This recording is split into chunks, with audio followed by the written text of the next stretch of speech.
Well, we thank God for one letter in the Old Testament.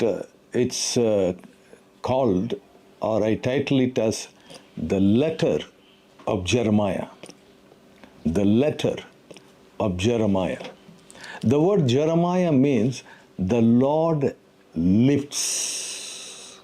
So therefore this letter can be titled as the letter of the Lord lifting you up. The letter of the Lord lifting you up in whatever situation you are in. So that's how the theme goes. Nevertheless, Jeremiah wrote a letter, and I was surprised to see. I read the Bible many times. Let me quote. I'm quoting from a godly man, and his name is James Niles. James Niles. He says something like this. Maybe one day I speak on this. He says, everything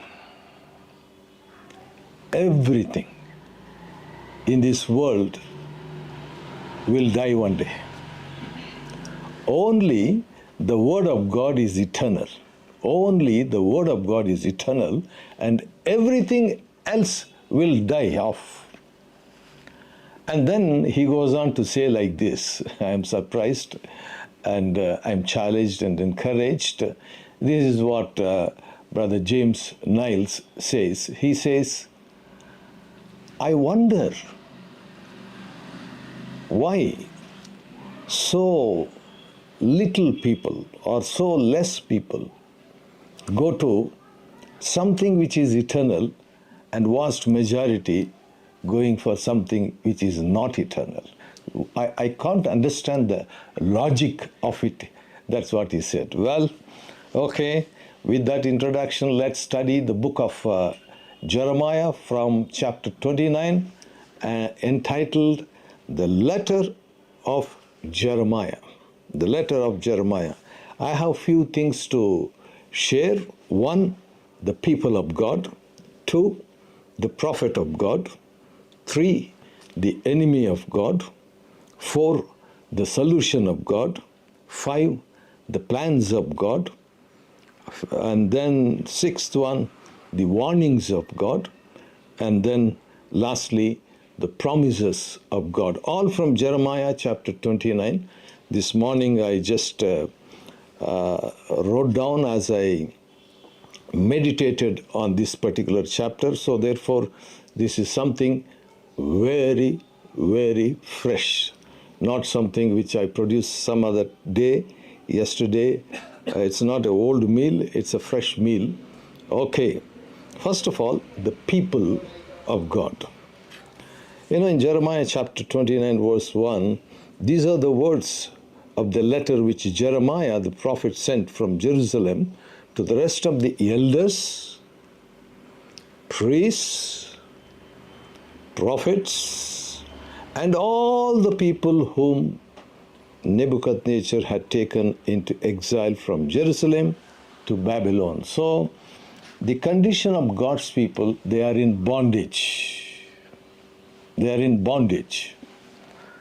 It's a sad thing to have God's people in bondage because it's a paradox. Paradox is two opposite statements put together in order to bring a truth. And so the people of God were supposed to be free, and we see they are in exile. One reason why they were in exile, they rejected the word of God, they rejected the God of the word, and they rejected the spiritual father. So because of this condition, they were taken into exile for 70 long years. Secondly, we see something about the prophet of God, who is a spiritual father. And I see Jeremiah very often in this book with a very moving kind of sentiment, the emotion that he carries towards God's people and the leaders. And in fact, In fact, Jeremiah was a very emotional kind of man. I can easily identify myself with Jeremiah. How often I went into some kind of emotional kind of attachment, emotional kind of a kind of response or reaction. I can very well align with this spiritual father, Prophet Jeremiah. In fact, there is a book called the Book of Lamentation. The Book of Lamentation, where we see so much of Jeremiah's crying, emotions poured in.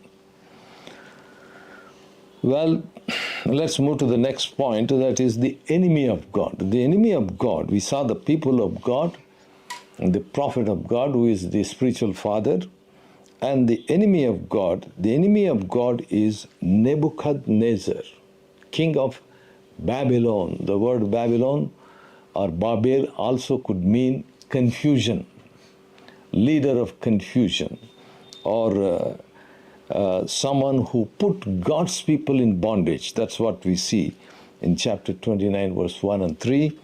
And it is Nebuchadnezzar, king of Babylon, who took, first of all, the elders, and then he took priests and prophets and all the people of God into exile from Jerusalem to Babylon. Well, what a sad picture. It starts with God's people in exile by the enemy. Looks like the enemy is having an upper hand. Looks like the enemy is almost winning. Looks like the enemy has got a last word to say, something like that. But God gives a very, very strange solution. What is that strange solution? The solution of God is found in chapter 29 and verse 7 of the same letter of Jeremiah. God says, "Seek the welfare of the city where I have sent you into exile, and pray to the Lord on its behalf." Behalf. Somebody this morning said, on behalf of somebody I wanted to speak. And so here is God saying, on behalf of the city of Babylon, pray for its welfare, and you will have welfare. The word welfare in the Hebrew is shalom. And this verse 7 has got the word shalom 3 times. You want to have a shalom. Shalom is not just an absence of war. It's more than that. It's a package of 7 things. One day maybe I should speak about 7 meanings of shalom. And so here we see God saying, you wanted to wanted the city, you want the enemy to have shalom, and God says, I have sent you into exile. I thought it's Nebuchadnezzar who took God's people into exile, but God says, no, I have taken you people into exile, and pray to the Lord on behalf of the enemy city, and pray for the shalom, and you will have shalom. Wow. What a formula. Nowhere I have seen this kind of statement. Of course, Jesus came later and said something like that, wonderful. But in the Old Testament, we see when you pray for the shalom of your enemy, and you get your shalom also. In blessing the enemy, you get the blessing. That's what God is trying to say here. And then we move to the plans of God. We saw a little bit about the people of God, prophet of God, enemy of God, solution of God. What is the solution? Pray for the shalom of your enemy, and you get your package of shalom. And then the plans of God, that famous, well-known verse in Jeremiah chapter 29 and verse 11. I know the plans that I have for you. Plans, it's a good plans. Again, it says plans for welfare or plans for shalom and not for calamity, to give you a future, a good future, and a good hope. That is the plans of God. The paradox here is God's people are still living in bondage, and here comes the plan of God. Plan of God will operate even when things goes adverse, opposite of your expectation. And then, we see something about the warnings of God. I was surprised this morning to make a note. Jeremiah wrote a letter, the letter of Jeremiah. But there were others also who wrote letters and sent to the people of God, and God was unhappy about them. So there was a duplicity or a duplication of the letter. And in same chapter 29, verse 25, God says, you guys have sent letters in your own name to all the people who are in Jerusalem. There was a duplicate message. Something which is, I remember my spiritual father saying something like this. He said, that which is precious, the devil will duplicate. You don't hear about duplicate 1 rupee coin or something like that. You hear something about big duplication of gold or silver like that. So in the same way, the letter of Jeremiah was something precious, and here the devil duplicated, and God noticed it, and God is against that, and he rebuked them. And some of these letters, some people brought to the spiritual father and said, this is what somebody else has done. So the warnings of God, that's what we see. In closing, the promises of God. The promises of God. How to encash the promises of God. Here is a verse that comes up that has been a blessing to me. Jeremiah 29 verse 13. You seek me and you'll find me when you search for me with all your heart. That is the promise of God. God can be found. Sometimes God is not found because we are not seeking with all our heart.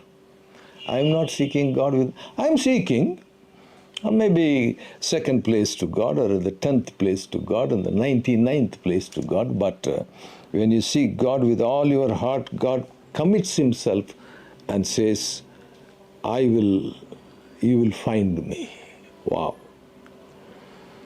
I will be found by you, declares the Lord, verse 14, and I will restore. Wow, this is a super word. Restore your fortunes. Fortunes could also mean captivity. I will gather you from all the places, and I will bring you back to the place from where I sent to you. That is, back to Jerusalem, so that they can have the house of God, the temple of God, and the blessings of God, and the promised land of God. Well, this is God's plan for each one of us. God bless you. Shalom.